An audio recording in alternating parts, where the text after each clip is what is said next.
driven by a commitment to uncover the truth and inspire others. French Guinean journalist Folly Bah Thibault is one of TV's top news anchors. As principal presenter here at Al Jazeera English, she interviews world leaders and reports on some of the biggest stories of our time. As the founder and president of El Ira à l'École Foundation, Folly is on a mission to improve girls' education in Guinea and the wider African region, an issue that remains a major concern for both governments and civil society. Hello, I'm Folly Bah Thibault. I'm a journalist and advocate for girls' education. From news desks to school desks, Folly's work continues to inspire, helping to change the world with the power of education.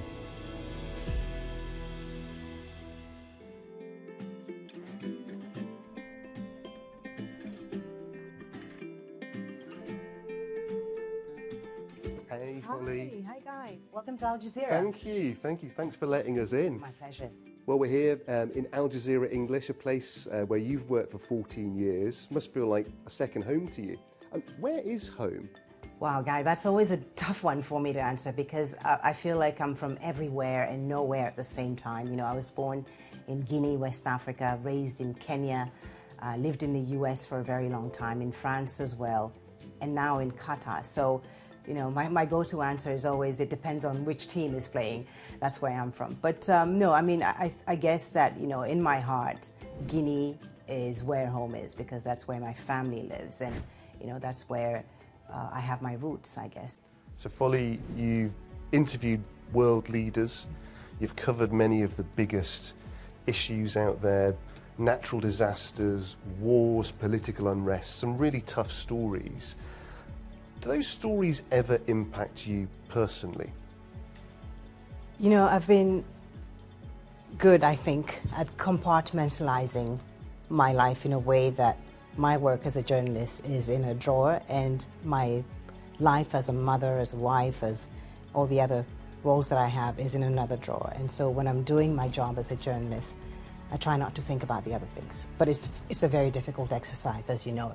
It's difficult to talk about stories that affect children, wars, the impact of war on children in Gaza, for example, the impact of war on women in Gaza, because I have children, I am a woman, I'm a mother, and you know, seeing the images every day can get to you. Once or twice, you know, in these past 4 months, I've cried, which I never do, because it's just so difficult, you know. It's as hard as you try to put a distance between the two roles, it's difficult. And you're about to go on air very soon to millions of people. I think a lot of people watching might wonder what it's like in these moments. What are you thinking? Is it difficult to combat the adrenaline, to stay calm, to stay focused when you're about to go out there and broadcast to millions? I've been doing this for a long time and it's always exciting to sit down there and deliver the news to people. And I think that's my favorite moment. Before sitting down on the set, it's always a bit, you know, nervous and, you know, excitement and you don't know what's going to happen. But once you sit down and you start telling the story and doing your job, then, you know, everything just falls into place. I feel like I have a role, a responsibility to bring the news to people, you know, in a calm manner, first of all, in an unbiased way. And it's always a pleasure for me, you know. I never get bored. It's every day coming in this space is exciting. Away from the bright lights of the newsroom, and we discover another Folly. We're at the French school in Doha, and you're talking to the kids about girls' education, aren't you? You're also giving things, donating things, pens, books, toys, clothes, things that perhaps these kids might take for granted, to a school that your NGO has built in Guinea for 100 girls. Why is girls' education so important to you, Folly? I come from a family of 5 girls, born into a culture and a society which for a very long time didn't believe in the value of having a girl, didn't see women as equal members of society. There was always a preference for boys. So my mother's lifelong goal, after having had 5 daughters, was to prove to society and even to her own family that if you give girls a good education, if they're given an opportunity to learn, then they can be successful and they can achieve even more than boys. I've seen what education has done for my sisters and I. It's allowed us to become independent, to decide on our future. And that's what we want to achieve with La Fondation Elle ira à l'école, which was actually the idea of my late sister Kesso, who with her first salary at UNAIDS in Benin decided to enroll all the kids of domestic workers in her neighborhood in Cotonou in school.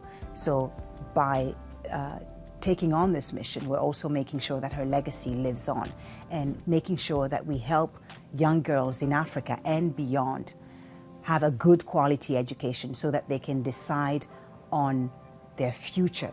I'm here in Qatar today working at a leading television network around the world, but I think that my success as an African woman doesn't mean anything if I don't give back, and this is my way of giving back. Now, last April, you were appointed Global Champion of Education Cannot Wait, the UN Education Fund. What's that about? What's the mission? I have to say that that was one of the proudest moments of my career. And my mission as a champion is to continue advocating for increased funding for education, to leverage my networks, to connect people, resources, talents, know-how, and to ensure, as a journalist, that our collective storytelling on education doesn't forget these 222 million children around the world who so urgently need our help. And that's why I'm here today at the school, to speak to the kids. It's important that children who are in a privileged position today, who are in this beautiful school with books everywhere, with endless educational materials and supplies, understand the fortunate position they're in, because there are millions of kids elsewhere around the world who are not as fortunate to have this quality education that they have today. You're from a family of 5 girls. Yeah, and I ended up having 3 boys. You ended up having 3 boys. Yes. What role then for boys as we look to a more positive future for girls? I think, in fact, that boys, men, have the most important role in achieving gender equality and women's empowerment. We have to engage them to counter the harmful effects of masculinity. They have to be part of the conversation. I teach my boys and educate them about the perspectives and the challenges and the experiences that women face. I think once we're able to change the mindset of men and boys about what a woman's role should be, then we're halfway there to empowering women. Changing mindsets, empowering women. Folly, it's been a delight to spend the day with you. Thanks so much for joining us on the dialogue. Thank you. My pleasure. Thank you.